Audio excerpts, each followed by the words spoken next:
Oke. Bismillah. Sudah. Oke, sudah muncul di layar?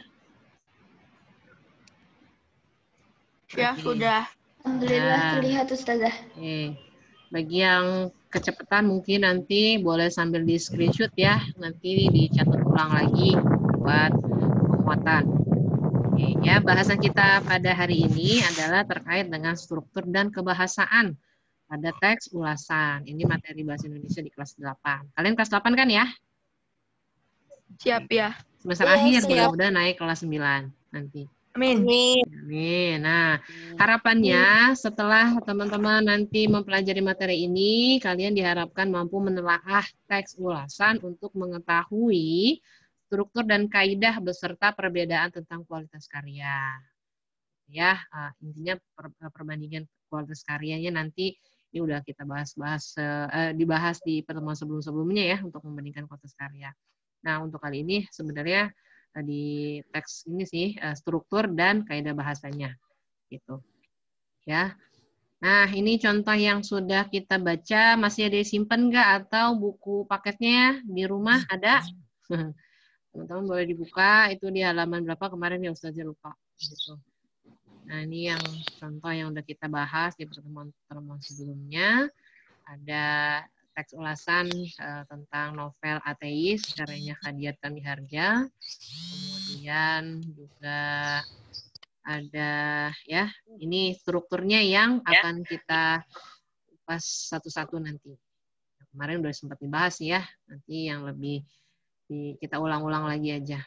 Nah, masih ingat ya nih strukturnya ada 6 kurang lebih. Ada identitas karya, orientasi, sinopsis, analisis, evaluasi, dan rekomendasi. Identitas isinya apa aja, teman-teman? Coba bisa dibaca di sini. Identitas sebuah karya dalam teks ulasan itu mencakup ada judul, pengarang, penerbit, dan tebal halaman. tahun terbit, tebal halaman. Kalau dia karyanya adalah sebuah buku. Nah, nanti seperti tebal halaman, tahun terbit itu misalkan di karya yang lain bisa disesuaikan. Misalnya ada yang diulas adalah karyanya film. Berarti disesuaikan tahun dibuatnya film kapan. Kemudian mungkin bukan pengarang tapi sutradara atau penulis naskahnya siapa gitu, disesuaikan. Begitu juga misalkan karya lainnya misalnya musik, lagu dan sebagainya itu disesuaikan identitas karyanya.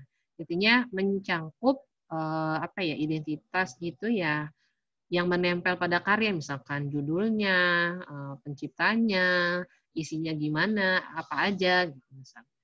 Itu identitas ya. Itu struktur yang pertama. Struktur yang kedua apa? Nah, ini contohnya yang tadi ada di dalam teks ulasan novel Ateis. Ini disebut dengan identitas buku. Biasanya ada di atas, ya. Kemudian ada struktur yang kedua tadi orientasi.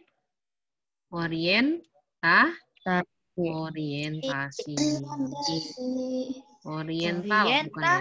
Orientasi. Isinya apa? Nah, isinya tentang kalau orientasi kalian waktu kelas 7 juga mengikuti ini ya, kegiatan masa orientasi siswa baru. Berarti ada masa pengenalan siswa baru. Nah, kalau kan berarti apa?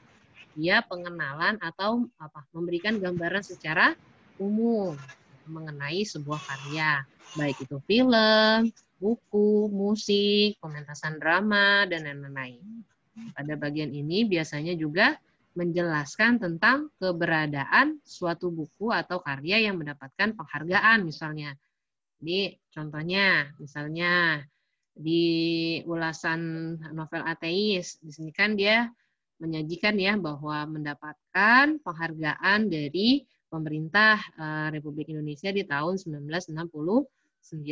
R.J. Maguire menerjemahkan novel ini ke bahasa Inggris di tahun 1972. Sementara itu Suman Jaya mengangkatnya ke layar perak tahun 1974 dengan judul yang sama yaitu Ateis. Nah, ini secara gambaran umum dan ada bahasa penghargaan-penghargaan yang didapatkan oleh si penulis karya itu sendiri, itu diapresiasi. Ya, Karin, nyaman Karin?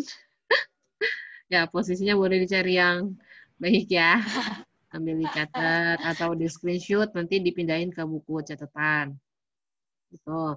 Kemudian struktur teks yang lainnya ada sinopsis, habis identitas, apa tadi? Yang kedua ada Orientasi. orientasi, dan yang ketiga ini adalah Sinopsis.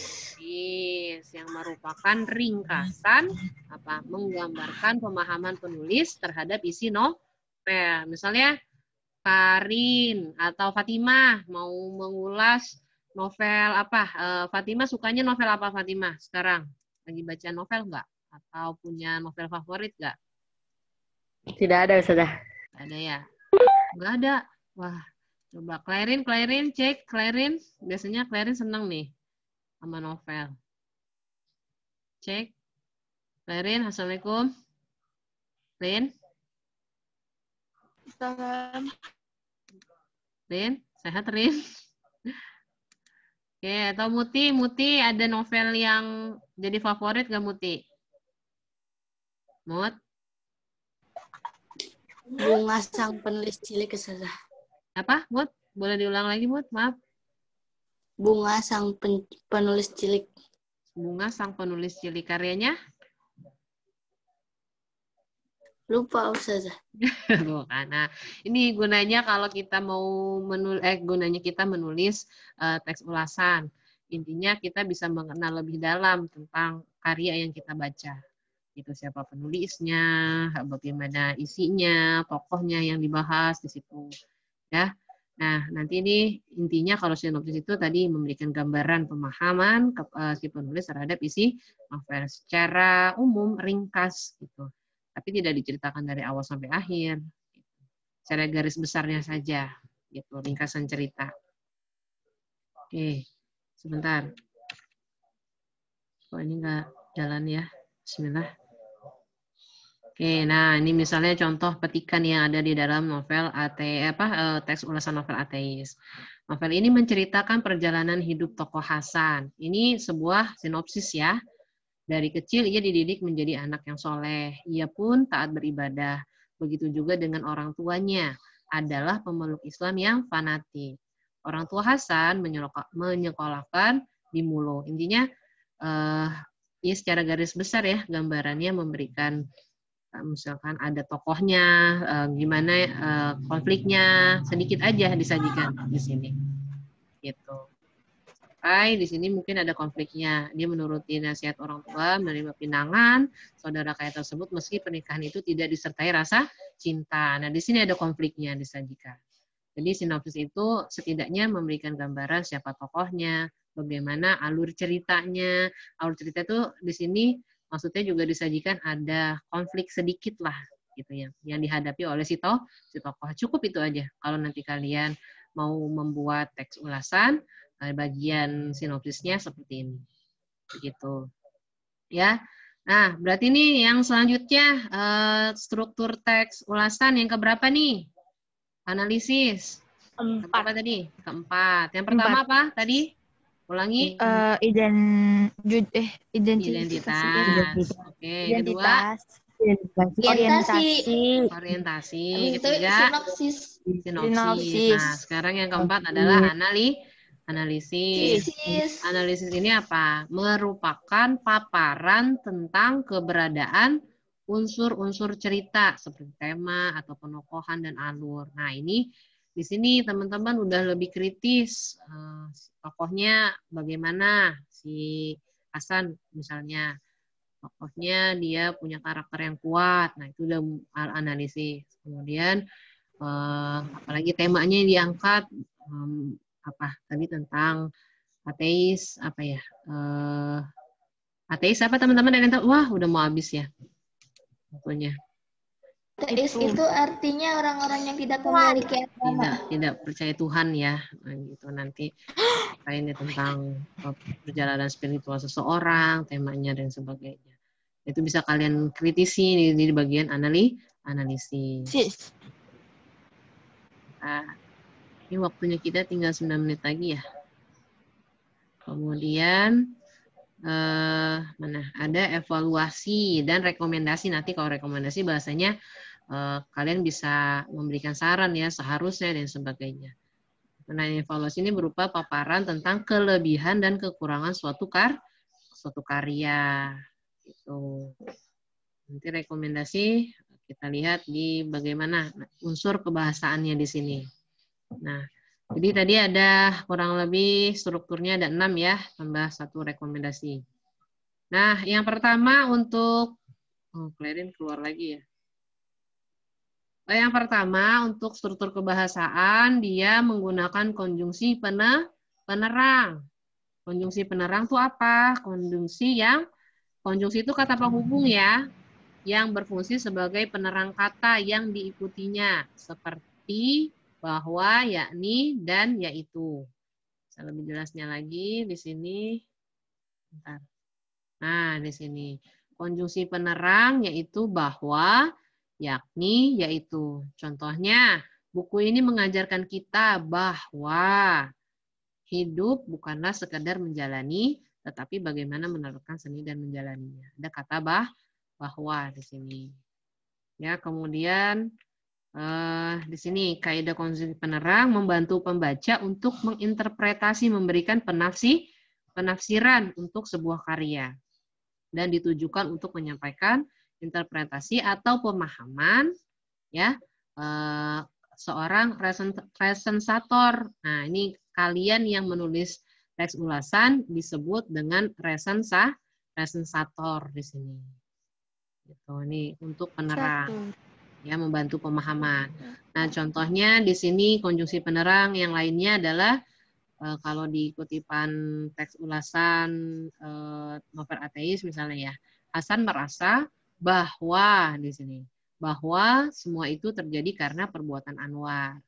Kemudian ada lagi di bagian yang selanjutnya, novel ini banyak memberikan pelajaran pada pembaca antara lain bahwa kita harus pandai bergaul dengan orang lain. Oke. Yang kedua ada konjungsi temporal. Nah, sering nih di semester lalu ada temporal juga ya di teks berita. Masih ingat nggak konjungsi temporal atau kata penghubung temporal yang berfungsi menyambungkan dua peristiwa berbeda yang berkaitan dengan waktu. Nah, atau kata lain temporal adalah konjungsi keterangan konjungsi waktu. Ya. Misalnya apa? Ada kata sejak, semenjak, kemudian, akhirnya, dan lain-lain. Tuh. Ya, nah di sini tadi ada kata sejak, kemudian, lalu, intinya berkaitan dengan waktu, ya, yang biasanya dominan di dalam teks ulasan. Selanjutnya yang ketiga ya, konjungsi konjungsi penyebaban atau kausalitas atau sebab akibat. Kata penghubung yang penyebaban ya atau sebab akibat atau kausalitas. Di sini gimana kata penghubung yang digunakan untuk menyatakan tadi sebab akibat seperti sebab. Nih, katanya ada kata sebab karena oleh karena itu. Nah, di sini konjungsi penyebab atau konjungsi kausalitas digunakan untuk menunjukkan hubungan sebab akibat atas suatu permasalahan yang timbul pada karya yang diulas. Bentuknya ada karena dan sebab ya. Boleh di screenshot ya, nanti buat bahan teman-teman. Pindahin lagi ke buku catatan. Nah, ini contohnya, misalnya penonton kecewa dengan film garapan sutradara kondang itu karena dianggap jauh melenceng dari novel aslinya. Misalnya itu di contoh teks ulasan Laskar Pelangi misalnya kemarin. Kemudian contoh yang kedua, novel ini banyak diminati oleh kalangan remaja sebab penulis menggunakan pendekatan bahasa dan tema cerita yang identik dengan dunia remaja. Coba, ada sebab, ada akibat. Saya mau tanya, kalau yang di nomor 1 di sini, sebabnya mana, akibatnya mana? Penonton kecewa dengan film garapan sutradara kondang itu karena dianggap jauh melenceng dari novel aslinya. Sebabnya mana, Yang nomor akibatnya satu mana? yang nomor satu itu sebabnya itu yang dianggap jauh melenceng dari novel aslinya. Kalau yang apa tuh satu lagi sebab Akibat. akibatnya itu penontonnya kecewa dengan film garapan Ya, sutradara betul. Kondraw. Jadi intinya gini. Nah, konjungsi penyebab atau kausalitas, sebab itu sebagai aksi, akibat itu reaksinya. Akibatnya tadi reaksinya penonton kecewa. Sebabnya apa? Karena novelnya melenceng dengan filmnya melenceng Filmnya dari melenceng novel dari novel. aslinya gitu. Link. Sebab itu aksi, akibat itu reaksinya. Nah, reaksinya ini bisa positif, bisa negatif dari karya itu. Tergantung si penulis menyajikan menanggapi teks karya tersebut. Gitu. Bisa dipahami sampai sini? Udah ada 3 kaidah kebahasaan. Yang pertama tadi ada apa? Terus ada 3 menit lagi nih. Ada konjungsi penerang, Konjungsi penerang, konjungsi temporal, konjungsi temporal sama penyebaban. penyebaban ya, atau konjungsi kausalitas. Oke. The next, nomor 4, yaitu kaidah bahasanya adalah pernyataan berupa saran atau rekomendasi. Dengan kata kuncinya ada kata jangan, harus, hendaknya, ya. Nah, contohnya untuk bisa merasakan nuansa klasik di Yogyakarta, pembaca harus memiliki buku ini sebelum ludes di pasaran misalnya. Kemudian hendaknya buku ini dikaji ulang karena banyak mengandung teori yang bisa merusak pemahaman. Gitu. Teman-teman nanti kalau waktunya habis nanti kita sambung bentar lagi ya. Kalau misalnya waktu Zoom-nya habis. Ya. Nah, ini penting teman-teman harus ketahui. Kaidah kebahasaan tadi ada 4 ya yang kita pelajari dalam teks ulasan. Artinya apa? Pada dasarnya kaidah bahasa yang tadi Ustazah sajikan itu hanya sebagai patokan ya untuk menandai kaidah bahasa yang biasanya sering digunakan untuk suatu teks. Bukan berarti kaidah bahasa pada suatu teks itu mutlak ya. Maksudnya yang tadi 4 yang Ustazah jelaskan mutlak hanya ada di dalam teks ulasan, tapi bisa kita jumpai juga di teks-teks yang lainnya. Karena apa? Karena yang namanya kaidah atau aturan bahasa itu pasti selalu ada dibutuhkan saat kita menulis apapun. Misalnya konjungsi temporal. Sebentar. Konjungsi temporal misalnya itu ada di dalam teks ulasan ya, tentunya tadi kita bahas. Kemudian kita temukan di teks cerita fantasi. Ini waktu kelas 7 ya, kalau teman-teman ingat, kita menjumpai juga teks konjungsi temporal, kemudian teks berita juga ada ya, sebenarnya teks cerpen maupun teks prosedur. Misalkan tadi contohnya temporal apa aja tadi? Ada sejak, kemudian, lalu, akhirnya. Nah, selanjutnya itu namanya konjungsi temporal atau konjungsi waktu. Itu. Nah, teman-teman, untuk begitu teman-teman nanti akan ada latihan pemahaman ya, ini udah mau habis lagi ya waktunya. Bakal keputus nih kayaknya kita di sini. Nah, nanti di LMS teman-teman menjodohkan ya. Mudah-mudahan ketemu jodohnya ya. Salah. Ada 6 nomor di sini. Nanti teman-teman di kiri dijodohkan di yang kanan. Dicari bagian-bagian ini yang cocok mana dengan strukturnya. Ya. Kemudian ini ada juga 5 soal terkait dengan struktur kaidah bahasa. Nah, contoh kata misalkan sebab, dia cocoknya di mana kaidah bahasa? Apakah dia konjungsi temporal, apakah di kausalitas, dan sebagainya. Itu nanti kalian kerjakan di buku masing-masing. Nanti hasilnya dikirim lagi ke LMS. Kayaknya bisa dia dikirim hari ini juga. Sampai sini ada yang mau